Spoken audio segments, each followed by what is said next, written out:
In the quiet vale of ancient domes, where the hills of Judah rise like silent guardians under a sky streaked with fading stars, a shadow falls over the throne of David.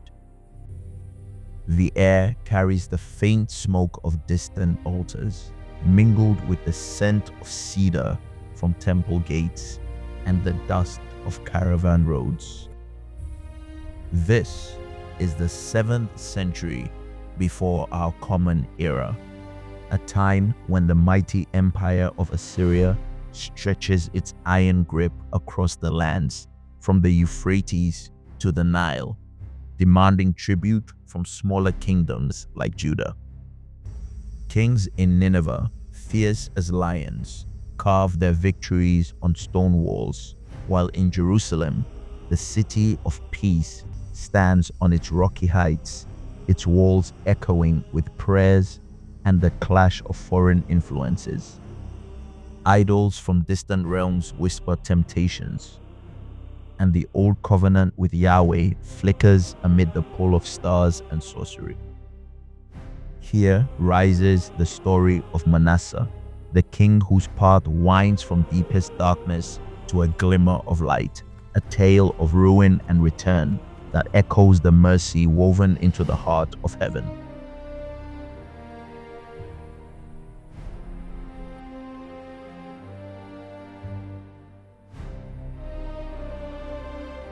The land of Judah unfolds in rugged beauty, from the fertile valleys of the Shephelah, where vines cling to terraced slopes and shepherds lead flocks through olive groves, all the way to the arid wilderness beyond the Jordan, haunted by echoes of prophets long gone. Jerusalem perches on its twin hills, and Zion and Moriah, the temple's golden roof catching the first light of morning. Moriah, a beacon built by Solomon yet scarred by the reforms of kings before. It is an age of uneasy peace under Assyrian shadow. Tribute flows north in silver and horses, while local rulers balance old faiths with new pressures. Hezekiah, the faithful king, had torn down forbidden shrines and trusted Yahweh against invading armies, his prayers turning back the tide at the city's gates. But now, as the sun sets on his reign, his son steps into the light, a boy of 12, crowned in the palace halls where tapestries tell of David's victories and Solomon's wisdom. Manasseh ascends the throne, his young face smooth under the weight of the crown, his mother's name Hephzibah a whisper of delight in a court still mourning the old king. The air in the royal chambers hangs heavy with incense from Hezekiah's altars, but a restless wind stirs, carrying hints of change. At first, the boy king rules in the shadow of advisors, yet soon his choices carve a darker path. He rebuilds the high places his father had shattered, those hilltop shrines where villagers once burned offerings to local gods, now rising again like stubborn weeds in the spring rain. Stone altars take shape under his command, dedicated to Baal, the storm god of Canaan, whose thunder had long rivaled Yahweh's voice in the hearts of the people. Deeper into wickedness he ventures, crafting an Asherah pole, a wooden symbol of the fertility goddess, much like the one Ahab had planted in Samaria generations before, drawing divine wrath upon the northern kingdom. In the temple itself, sacred ground where the Ark of the Covenant rests in hidden holiness, Manasseh builds altars to the host of heaven, the stars and planets worshipped by Assyrians and Babylonians, their twinkling lights seen as deities in the vast night sky. He bows to them in the courts where priests once sang psalms, Stadan, the cool evening breeze carrying the scent of forbidden smoke through the colonnades. The people's murmurs grow, a mix of fear and fascination, as old customs blend with foreign rites in this era of empire, where conquered lands adopt the gods of their overlords to secure fragile peace.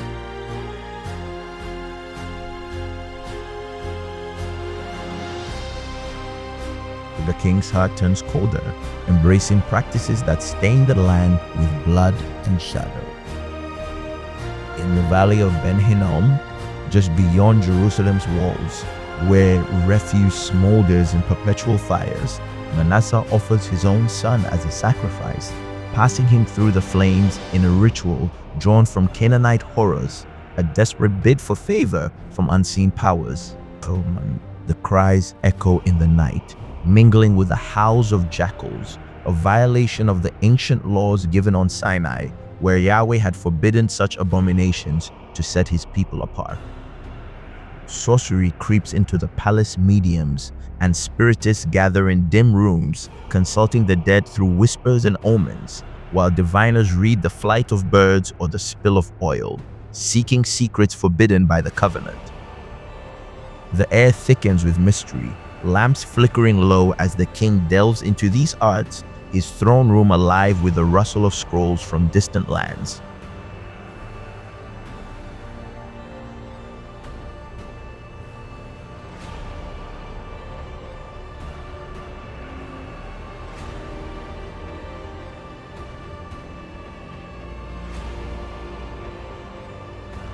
Innocent blood flows like rivers through the streets as Manasseh silences prophets and the faithful, filling Jerusalem from one end to the other with the slain.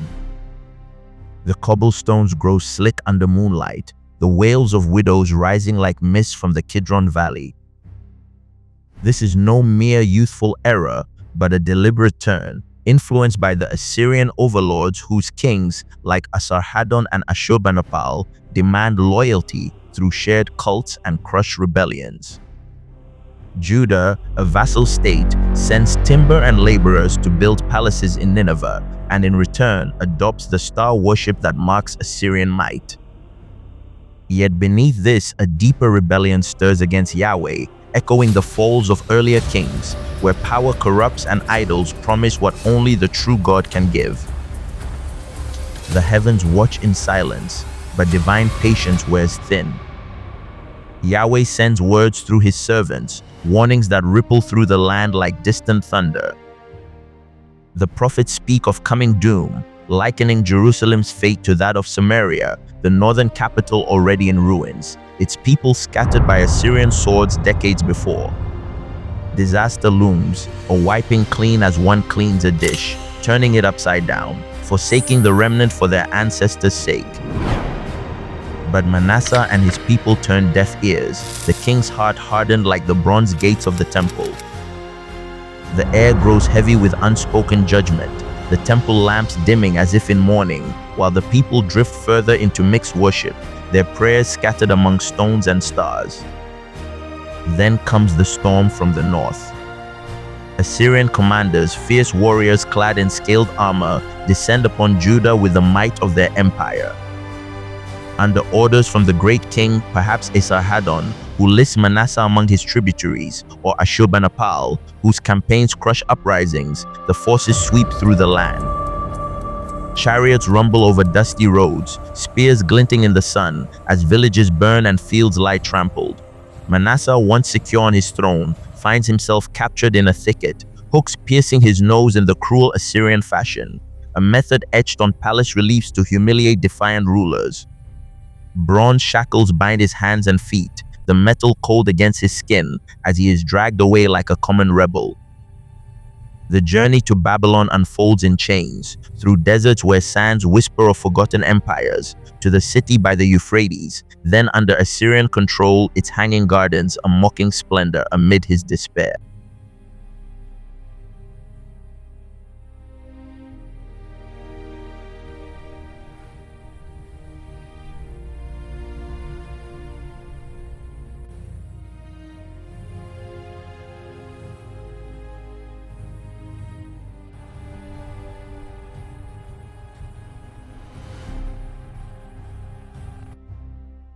In the depths of exile, far from Jerusalem's hills, Manasseh's world crumbles. The dank prison air, thick with the moans of captives, presses upon him, the weight of his sins like the shackles on his limbs, where rats scurry and distant temple bells toll for foreign gods. He turns inward, Distress awakens what pride had silenced. He seeks the face of Yahweh, the God of his father Hezekiah, humbling himself in the dust. His prayer rises, a cry from the heart, confessing the evils that had stained his reign, the idols, the blood, the forsaken covenant. In this broken moment, amid the silence of captivity, divine mercy stirs. Yahweh, ever faithful to his promises, hears the plea, moved by the genuine turn of a wayward son. The chains loosen, not by human hand, but by the unseen will that rules empires. Restored to his throne, Manasseh returns to Jerusalem, the city gates opening to a king transformed. The journey back winds through familiar lands, now seen with new eyes, the olive trees swaying as if in welcome, the Jordan's waters murmuring of second chances. He knows now that Yahweh alone is God, the stars mere creations, the idols hollow wood and stone. With resolve he sets to work, rebuilding the outer wall of the city of David, from west of Gihon in the valley to the fish gate, encircling Ophel with strength to guard against future threats. Military leaders stationed in fortified cities, shields and spears ready, a practical shield for a repentant realm. The cleansing begins in earnest. Foreign gods vanish from the temple, their images cast out like refuse into the Kidron's brook, where waters carry away the remnants of folly. The idol he had placed in the house of God, a carved abomination, meets the same fate, shattered and discarded. Altars on the high places crumble under his orders, the hilltops cleared of their forbidden fires. In the temple courts, he restores the altar of Yahweh, offering sacrifices of fellowship and thanks, the smoke rising pure once more, a sweet aroma in the crisp morning air. He commands the people of Judah to serve the Lord, urging them back to the covenant paths trod by David and Solomon. Yet the scars remain, deep and lingering.